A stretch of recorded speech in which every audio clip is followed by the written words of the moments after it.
Welcome to the Bringing the Human Back to Human Resources podcast, the podcast all about the delicate balance between people and business, and quite literally reconnecting the two. My name is Traci Rubin, and I've spent nearly my entire professional career in HR. Join me as I share stories, opinions, and words of advice with you each week.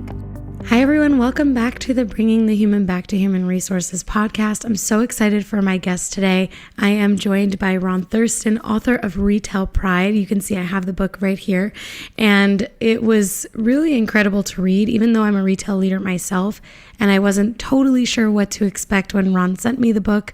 I was really pleasantly surprised in not only being able to relate, but in all of the non-retail nuggets of information that were kind of dispersed throughout the book. So definitely get your copy through the link in the show notes today. I'm looking forward to hearing your thoughts on this episode. Don't forget to rate, review, and subscribe wherever you're listening to this podcast. If you're watching on YouTube, give this video a thumbs up, and don't forget to subscribe and click the notification bell so you can check out all of the future episodes that come out every Tuesday. Keep watching.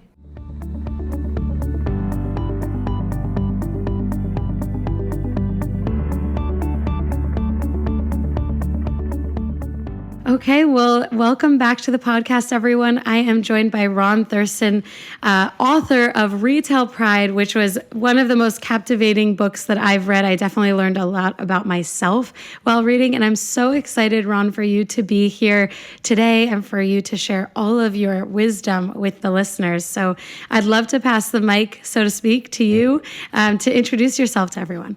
Awesome. Thanks so much, Traci. And you and I met through a mutual friend through Megan Houle. Yes. And so I'd heard you on her podcast. And so, I love the synergy that happens in our industry. And so if you think about, retail being one of the largest employers in the country and, top 5 in the world, yet I continue to meet people like you and other who have like the secondary, it's not definitely 6 or 7 degrees of separation. It's 2 or Totally. 1. I love that. I know, me too. Yeah, I love that about our industry. But yeah, so my name is Ron Thurston. I am the vice president of stores at INTERMIX and the author of this book, Retail Pride, which we'll spend our time. But I am I would say a lifelong retailer, store guy. I'm from California. I went to FITM on the West Coast in San Francisco, and in LA I studied fashion design and retail. They call it retail administration at the time. And I knew I wanted to be in this industry somehow, some way, whether I didn't know if I was going to be a buyer, a designer, a retailer, a wholesaler. I didn't know at that time. So I said, I'm going to study both sides and then I'll just see where it lands. And I did have a design career for several years.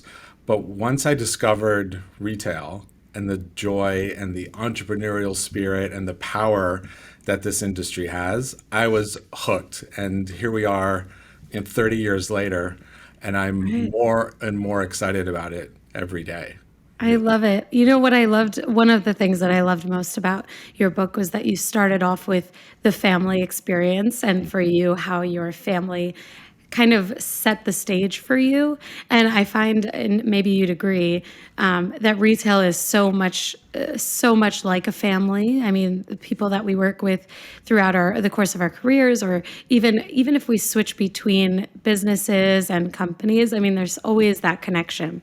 Yeah, agreed. Yeah, and my grandfather owned a construction company that became a pretty large player building grocery stores, specifically Safeway on the West Coast. And he was certainly my role model for leadership of how he led, how he inspired his teams, how he was incredibly humble for running a large company, how he connected with everyone. And it was, for me, it was the power of observing that kind of as an outsider that really it set the tone for how I think he very much inspires my leadership today. I love that.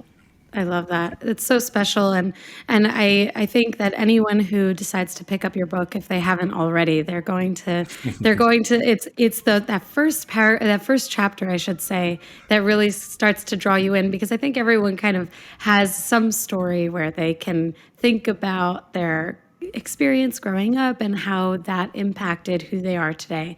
Yeah. So I just love that. It sounds like he was a really interesting man. Very interesting man. And while I didn't choose construction, I certainly chose to continue to use him as my example. Like, well, what would Papa do here? Like, how would it work? And we had a Sure. lot of phone calls, throughout, he through my adult, growing up of like, well, what should I do? How does this feel? And having someone to bounce that off, even though he knew Yeah. nothing about my industry, didn't matter because it's about people, which is, I know, the topic of our conversation today. But it Yes. didn't matter if he was leading teams of people doing construction or I was leading teams of people in stores. We're still leading people, and Hmm.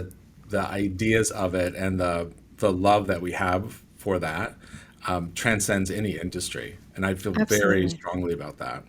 Absolutely. I totally agree. And actually, it's the perfect segue because I should set the stage for all of the listeners that we are talking a lot about retail today, but we're also talking about everything that is totally related to any industry. And it's one of the things that I always try to keep in mind for my podcast because I know that there are listeners who are not in retail or who maybe have left retail.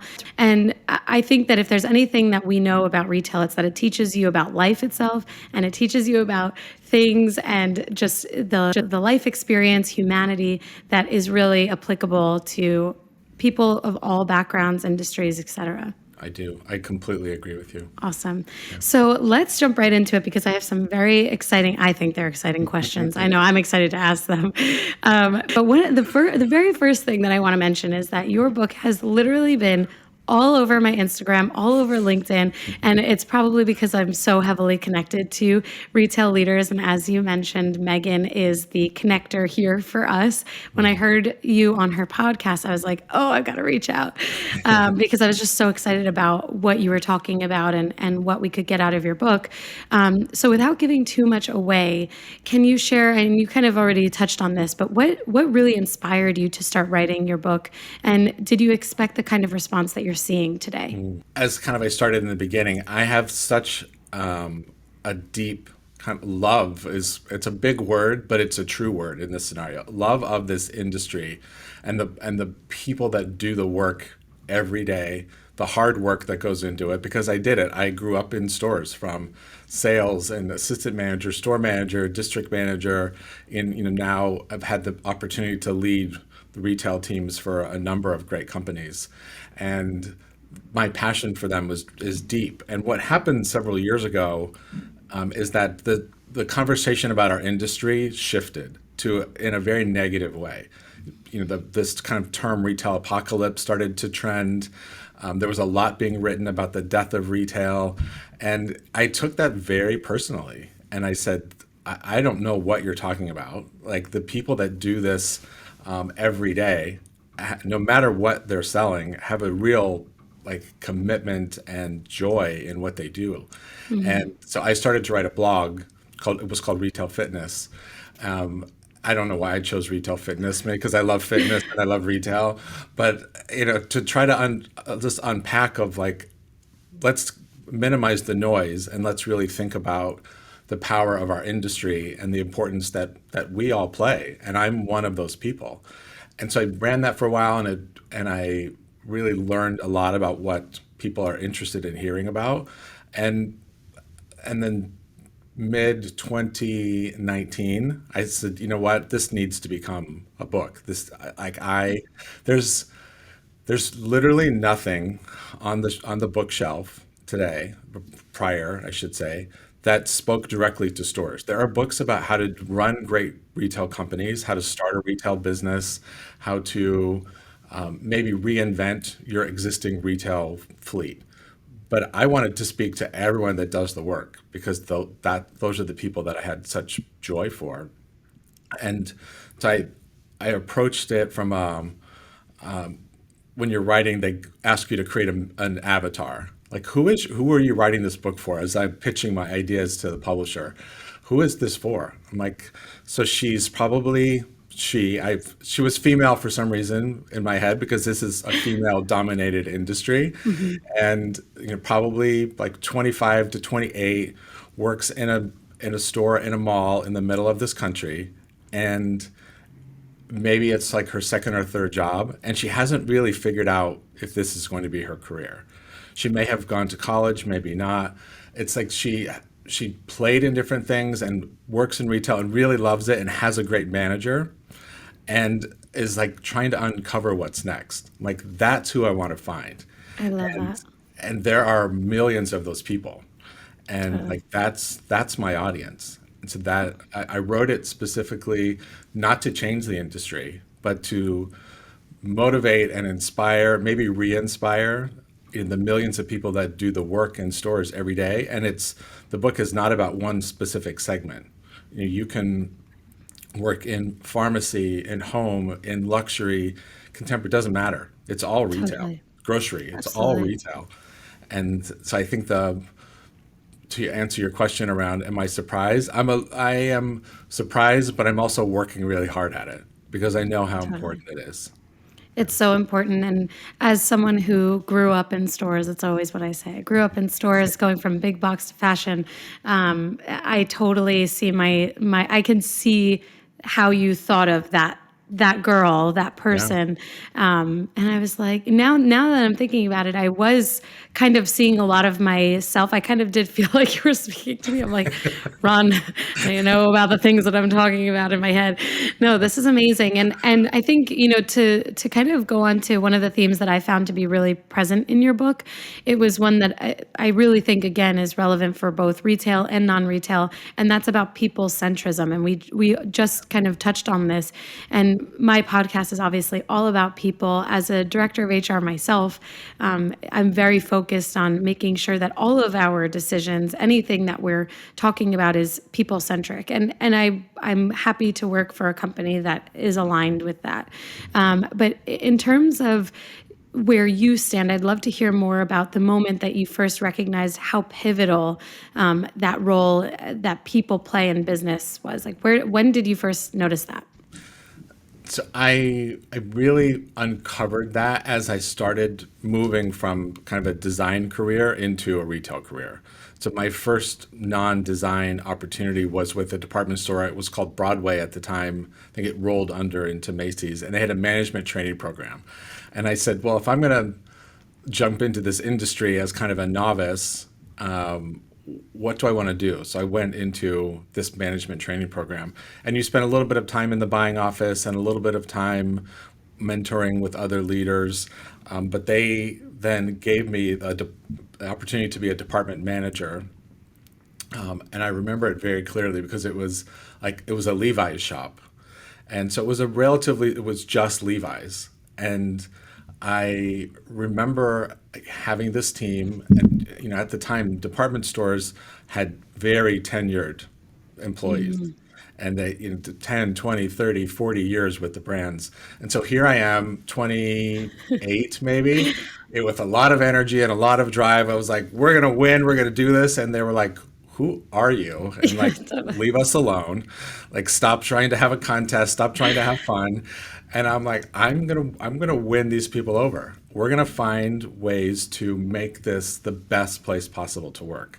And I kind of even like referenced my grandfather at that time and said, well, like, what would he do? And it's about getting people on your side. It's kind of about telling people what you Brian. stand for. Why do you want to do this? Why do you work here? And do you want to win? Do you want to be on a winning team? Well, let's do this. And I didn't play sports in school. I didn't ever have that experience. I learned how to lead teams by working in retail. And pretty soon I Totally. figured out if I get them on my side and we can do this together, then we're going to have an incredible department. And that's exactly what happened. And pretty soon it's like, well, Ron, like men's furnishings is in the next department over. Why don't you take that too? And why don't you take the rest of the men's Yes. floor? And so Yes. pretty soon I had a pretty big responsibility area, but I did it the same way of like, why are, and asking a lot of questions. So Right. what has been your experience working here? What do you love about working here? What do you not? and what can I help support you in to make sure that you have the best experience possible. And I think that's our responsibility as leaders, is to ask a lot of questions first before you start spewing out, Totally. commands. Like, well, Totally. you've worked here 25 years. And Like, why should they start listening to you all of a sudden? correct, Right? like why? Yeah, And it's fascinating to me what happens when you just sit and listen, absolutely. and how you can lead others, and the power of people comes through learning their story. It's so true. This kind of brings me to my thought around what really captivated me about your discussion on great retail leadership, because I have always kind of coached my teams over the years that you have to always get the buy-in, and this is essentially what you're talking about. Ask a lot of questions. Don't jump down people's throats. Like, they need to get to know you, and you need to get to know them, and that is really probably the essence of people-centric businesses, right? Is like really knowing who works for you, who are you working with, and them, and vice versa, for them to be able to know you. Can you dig in a bit on how you have been able to retain top talent? Because naturally you get the buy-in, but then when that happens, sometimes the person is super top talent, or the person is maybe not the right fit. So, especially in a competitive market, how do you retain that top talent? And then what do you think, from your perspective, good leaders need to do more of to drive and attract top talent? So if I really thought about the retention piece, I think it goes very much back to, if people stay in great jobs, or even average jobs, because of the leaders around them, and whether that's compensation, whether that's overarching like benefits that they have, but the person that has the most impact on their retaining them is their either direct supervisor or maybe one person above. The further you get away from the work, the less impact you really have on their experience. So, Totally. even myself leading a retail organization, I spend a lot of time in stores having conversations, not with the managers, but with everybody else. And I think that's, retention happens at the ground level. And all of us that lead teams would say our job gets easier when our teams are happy. And our teams are happy if they appreciate the company that they work for, and that they feel appreciated. And sometimes feeling appreciated is, again, having a conversation and just listening. And maybe it's a handwritten thank you note, maybe it is a phone call, maybe it's an email. But the closer you can get to everyone doing the work, the leaders' roles become that much easier. And then the leaders can do more. And then the company continues to do better. And I'll use my experience here at Intermix. I today, 3.5 years in, have the exact same leadership team as when I walked in. Wow. But I didn't, and that includes district managers, everyone here at headquarters. But I won't say that they were all really happy to be here at the time. I'm like, but let's change that. Let's do this together. Let's improve our results. Let's improve our retention. Let's improve our experience, and we're going to do this together. And I think part of great leadership is over communicating, having, being very bold about what you're going to stand for, but don't just say it. Like, here's how, and here's the work I'm going to do to help you get there. And I've never had an experience where if someone had said that to me, I'd be like, I'm in. Like, let's go. What can I do to help? How can I be better? But it's, don't just say it, act it, do Totally. more, get involved, ask questions, pivot your strategy. Because I think also those of us in senior leadership roles have a tendency to set the strategy, and then regardless of the feedback that's coming up, we stay true to that strategy. And I'm someone that said, you know what, I thought that was going to work. It actually didn't. So we're going to, based on your feedback, we're going to change our plan. And then I think people look at you as a leader and say, I appreciate your honesty that you failed, and you're going to change the plan because you knew it wasn't working. And Yeah. I feel like that's just a modern way to think about how to retain people, how to motivate people, how to think about new generations of people joining the workforce. How do they want to be led? What's Right. important to them? Because it might be different than what you think it is. Absolutely. And you bring up really interesting points that made me think about, and I pulled out the book because I was like, let me go to my notes here. You talk a lot about how to put it to work. Like that is in after every recommendation or piece of advice, you talk about how you can actually action that advice, how you can put that into action. And I definitely am not going to give it away because I think everyone should buy the book and read it.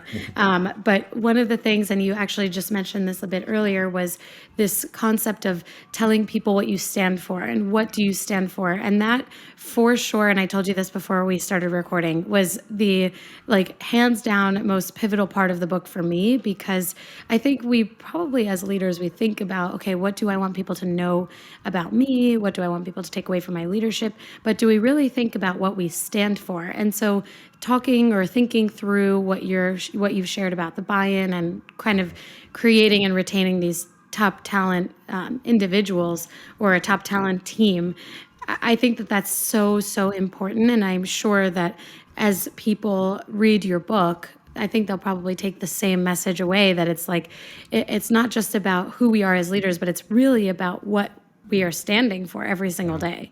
Every single day. And you do that through providing feedback, through having conversations, through asking more questions, from being empathetic. You are, as a leader, you're in a constant state of communicating what you stand for. And so I'll back up. I think one of the challenges that you hear in retail very often is that the people that work in headquarters don't understand what we do every day. And it's been a common theme. I'm sure it's a common theme for 100 years and will continue to be a common theme. And in many cases, that's probably true. But that's where we have the opportunity to say, you know what, you're 100% right. We haven't asked enough questions. We didn't dig in. We didn't tell you what we stood for, but how we were going to get there and how to put it to work, exactly to your point. That's really important, to not just say it, but how? What are you talking about? How can you make this better? And that's where you can say, so let's just have listening sessions, let's learn, but then here's what I'm going to do to act on your feedback. And if you say that to a store, and I have used this in my own, just traveling the country, visiting every mall, I feel like in the US for the last 20 years, of just let's sit around and talk, let's capture how you're feeling, but here's what I'm going to do. And they expect me to do something. They're going to tell me it's my responsibility to solve for it, or to continue doing the same things that they love. Well, keep doing that, but let's do more of this. And the power is so unlimited when you listen and act and figure it out for them and just change one thing. They'll do anything for you. Oh, yeah. And that's what I love about the entrepreneurial spirit of retail. And again, I've led all different kinds of teams, but they have very common themes. Oh, And totally. that's what's so, it's so special about retail. It is. And, I started my retail career at Target, and now I am in fashion. And I actually have been now in my role at SMCP for the same amount of time as I was in Target. And so having 4 years at Target, 4 years at SMCP, it's really interesting to see that people are really not so different. Just because it's fashion and Target is big box, doesn't make people that much different. And, this brings me to my next question about your point on appreciating non-traditional work histories. Because for me, this resonated so much, because as someone who went from a big box to a fashion retailer, it was not easy. I mean, was I a trusted partner immediately? Yes, because I had this proven track record. But when I was interviewing, I vividly remember that every question was like, how are you going to transition? How are you going to? I'm like, should I be worried that I don't know how to transition from retail to retail? But I was like, these are all transferable skills. I'm an HR person. I'm going to be an HR person through and through. And we're talking about retail. And to me, the best transition is going from an in-store experience to a corporate experience. I mean, no one knows the stores better than someone who unloaded trucks for a $100 million store, right? Totally agree. Totally agree. Right. So Yeah. I mean, that is where I would love for us to dig in a bit on how we can give advice on transitioning into maybe even a different industry, or how we talk about our transferable skill sets, but also for the hiring managers listening, how do we get them to hear this point that this diversity of thought it should be so appreciated and given a hug almost. I love the hug. It's a very retail thing too. Yes, totally. So I would approach this answer from two different sides. I agree with you. It's very much a hiring manager conversation of let's think bigger than the list of questions that you're given, or that your company has traditionally hired people from this industry. And I can speak from personal experience because I worked in luxury leading Saint Laurent. I worked, I work in luxury today, not at the same level as Saint Laurent, but Intermix is a luxury multi-brand retailer. Leading Apple is luxury, but in a different way.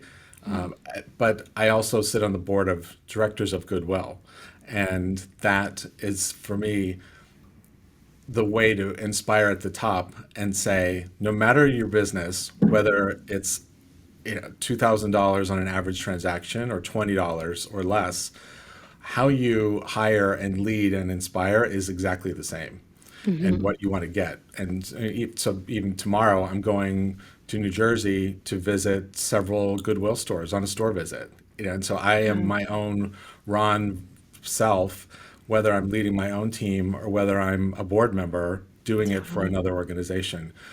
So I would challenge everyone to just think differently beyond the traditional way that we hire.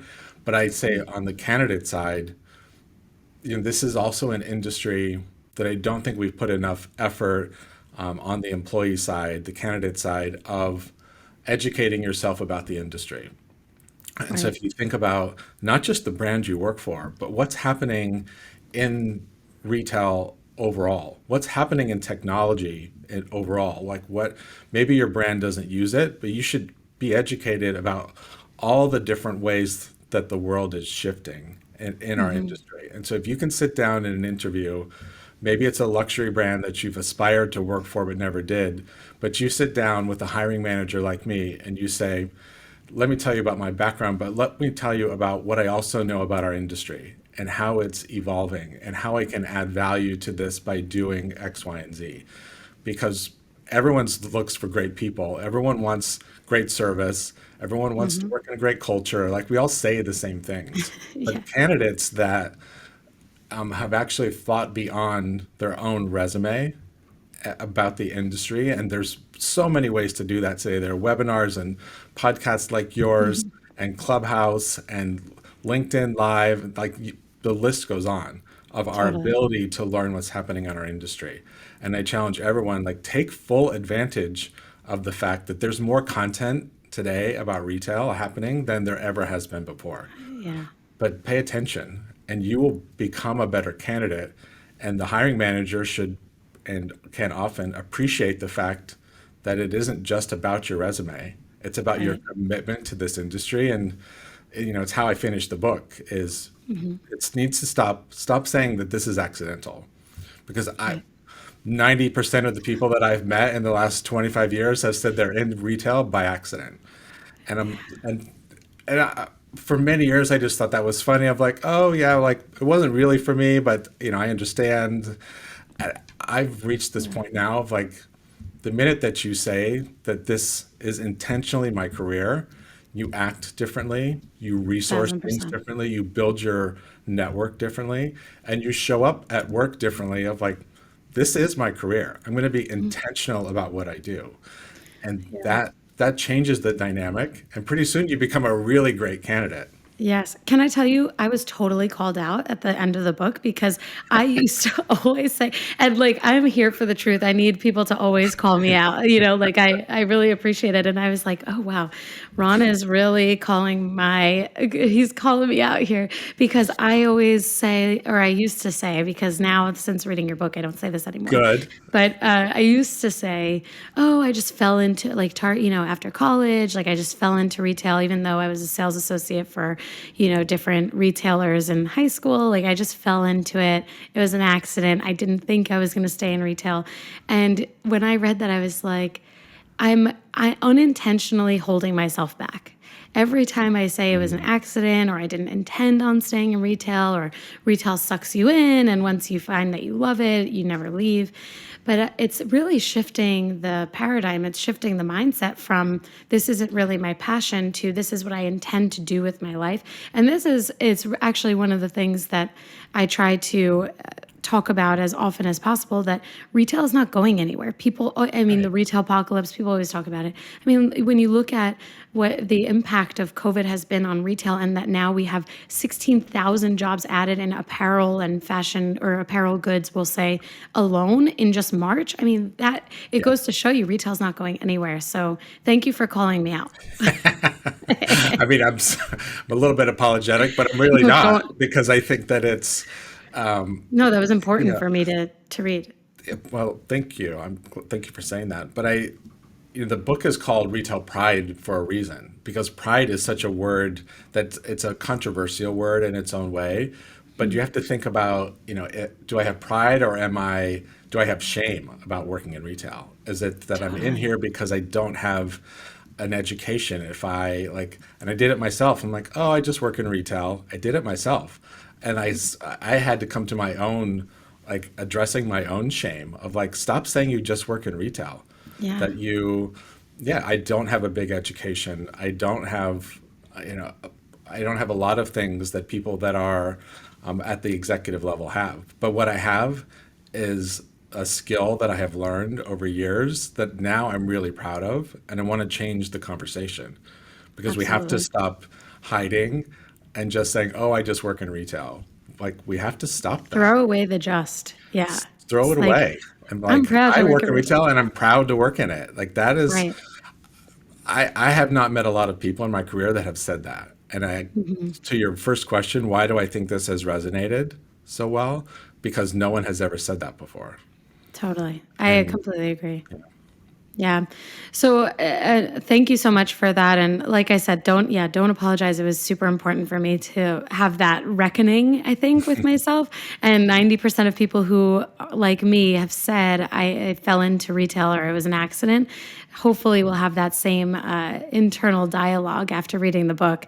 And so switching gears a little bit, there's a part of your book in the last few chapters where you start to talk about establishing a sense of belonging, and especially with the context of DE&I. I see DE&I as wellness, belonging, diversity, equity, and inclusion. And this is also coming from some conversations with other leaders in industries who are leading the DE&I conversation. And I did a podcast episode a while back with two women who are really, they come from wide dynamic dialogues, and that is their business. And they talk about how wellness is part of DE&I. And recently on Clubhouse, I've learned that belonging is also part of DE&I. So I think it's interesting to think about how it's become a conversation that's growing and it's really continuing to grow. But specifically, you talk about how belonging contributes to a winning culture. And I think I'm curious, in your experience, which companies are doing this the best? And what would you say they have in common as it relates to mutual ownership in driving a winning culture? There are companies that have reputations for great culture, and maybe even within those companies, that there may be parts of different departments or different legs of it that have great culture. But I think ultimately it is our own responsibility to create the workplace that we want to work in, and that we shouldn't rely on the company to provide anything to us that influences our own experience. And it's asking for what you need, and sometimes creating a sense of belonging is calling people out and saying, I love working here, but I expect the company to do better here, and I want to belong, but I want to be able to articulate how I think this could be a better place to work. I want to improve the culture. And so I think I've worked in organizations that had, I think, great company culture, but then there were stores that were terrible places to work, or there were districts that maybe weren't as powerful as others. And so I think all of us that have any kind of leadership role have the ability to influence that culture, no matter your role in the company. Mm-hmm. And I believe that. And that Mm-hmm. can be from bottom up versus top down. You can change the company culture. You as a leader, when I said I have the same team for 3.5 years, I didn't change the people, I changed the culture. And Mm-hmm. then the people want to stay. And Mm-hmm. is did I change the entire company? Maybe I'd like to say I had an influence on the company culture, but most importantly, I changed the culture of stores. And Absolutely. that, so I know that doesn't exactly answer your question, but I think we have to think of it like don't let someone else make the decisions for you. This is so impactful. Actually, I think in asking this question, I was kind of secretly hoping that we would talk about how it's not the company and that it's every single individual who contributes to the culture. And I don't know if in your experience you've met with candidates who say, I was always placed in these really terrible situations because I was there to fix the stores. I was there to Mhm. fix the culture. Those are the people that I pay extra special attention to because they're the ones that aren't afraid to get in there and say, hey, we need to change things. We need to do things differently and to really lead, motivate, and inspire. If anything, it's going to inspire people who might lean on the side of complaining about their current situation to actually take a solution based stance and really Right. impact the experience that they're in. That's great. And if we do that better every day, then we wouldn't sometimes run into situations, or and I'm sure you as an leading HR and retail, exit interviews are the worst time. And I'm sure you hear it of like, well, Worst. if the company had done this or this or this, and I never said anything, and now I have a new job and I'm on my way out. And it's so painful for me to hear that. Of like, Mm-hmm. oh, I wish she would have just sent me an email because I would have been on the phone in 5 minutes and we would have Mm-hmm. solved this for you. And Mm-hmm. so don't be afraid to say how you feel. Don't be afraid to ask for what you need. And you may not always get it, but you can feel confident that you asked. And the Mm-hmm. company can choose how they want to respond to it.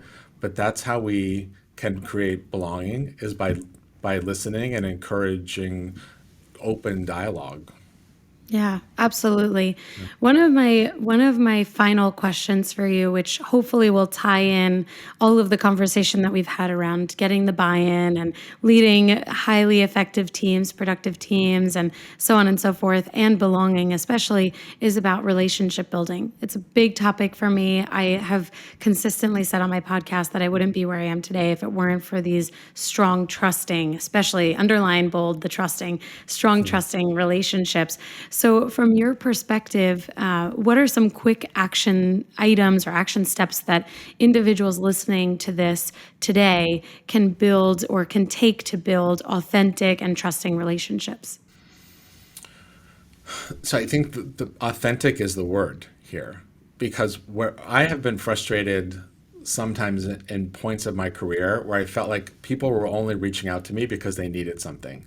Hey, Ron, can you write a reference on LinkedIn for me? Even though we worked together 15 years ago, I haven't heard from you Mhm. since. Can you do this for me? Can you do this for me? Are you hiring here? Do you know anybody here? And I'm gracious and I'm helpful and I always say yes. But I had this sense of frustration of like I have more to offer than just my network.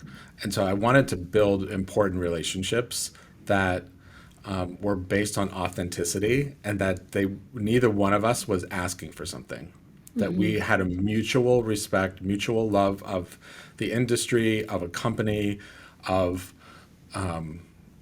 maybe a wellness, maybe similar passion for something, that it was mutually beneficial. And that becomes so much more authentic. And I think that's part of the reason why people have responded so well to the book because it's actually very authentic. When Mhm. someone reads, you and I didn't really know each other, but now that we've known each other for 45 minutes, you read the book and you're like, anyone that's worked with me, it was like, this is like having a touch base with Ron. Like these are my words. Yeah, I felt like we were having a conversation. I love it. And but it's very true and it's authentic. And Hmm. so it isn't asking for something and I'm not asking for something. And no one's asking me. Like we have a mutual respect for an industry and for people. And if you Hmm. approach all of it and you approach the networking that way, don't try to sell me something. But like, hey, we both love retail. Let's talk about it. Okay. Yeah. I met all through my journey of becoming an author through the publishers a whole bunch of other authors who come from all these other industries who now we're like have a WhatsApp group and we have a monthly Zoom call and like Oh, that's so when's your book nice. coming out and they're gold medal Olympic athletes and business owners and women with some really tough stories about experiences in the workplace and like incredible people. We had a common love of becoming an author. We had nothing else in common, but now we're all Mm. great friends. And so I think you have to find those moments of building your network that are about true authenticity. Yes. And those become friends for life because you're not asking for something. Right. Oh my gosh, I love that. It makes me think of someone that I recently connected with on Instagram who's also in the HR space and she does like small business. She'll actually be a guest on a future episode. And we just chatted over Zoom for like 30 minutes and I was like, do I have a new best friend in California? Is this what just happened? Like, this is amazing.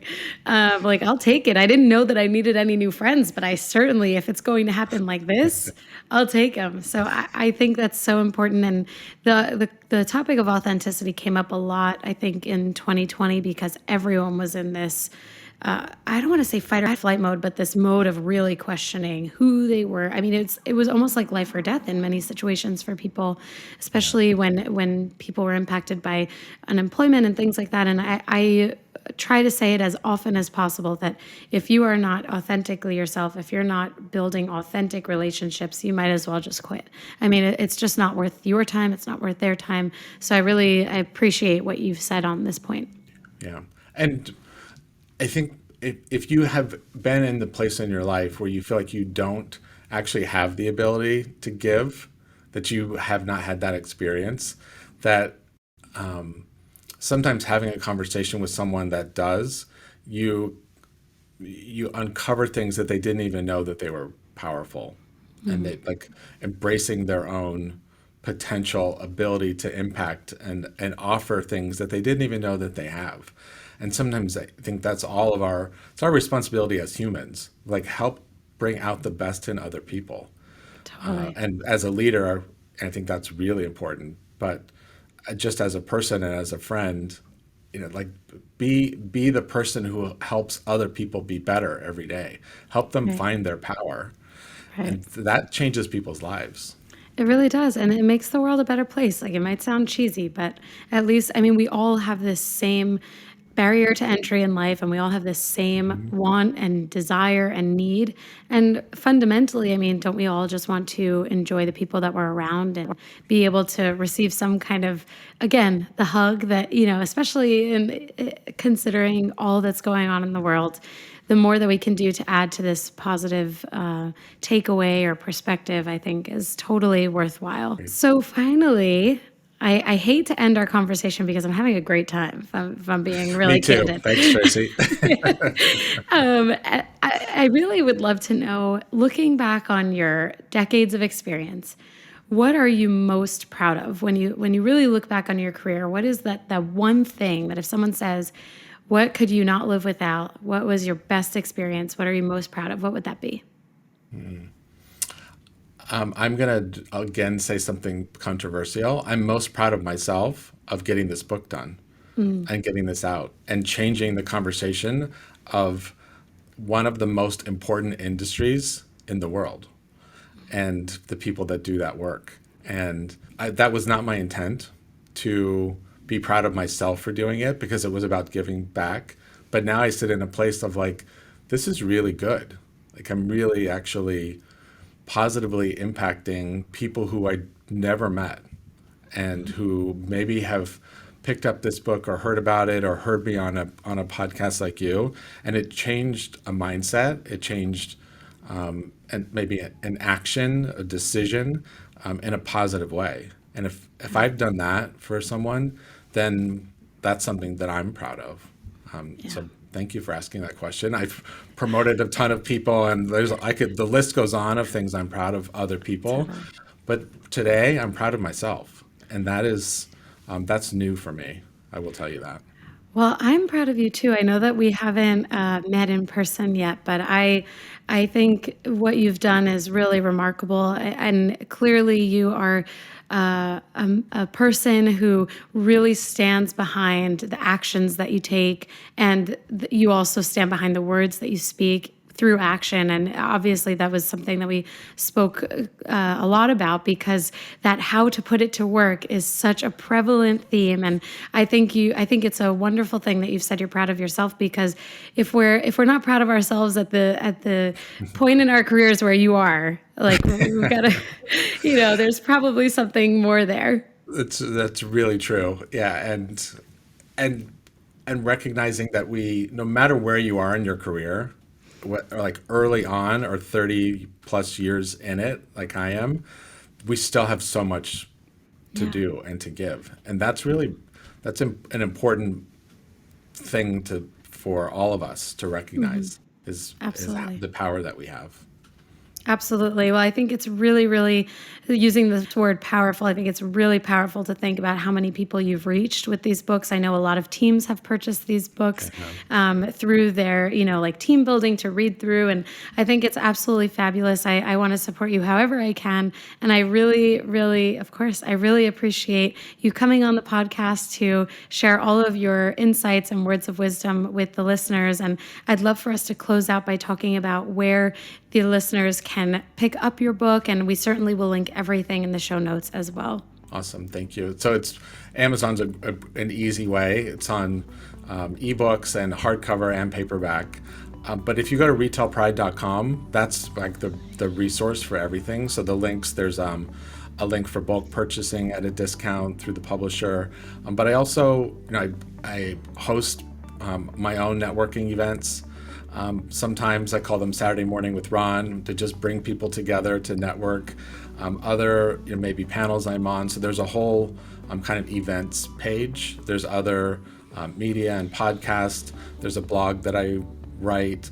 So there's a lot of information on retailpride.com. That's probably the best place to go. Perfect. So I will definitely link all of that, and I'll also link your Instagram in case any of the listeners would like to keep up with all of the exciting things that you're doing. And I really, really appreciate your time, and thank you for putting this book out there. I know it impacted and changed my life for sure. Wow. Thank you. That's really special. Appreciate it. Of course. Thank you, Traci. Thank you.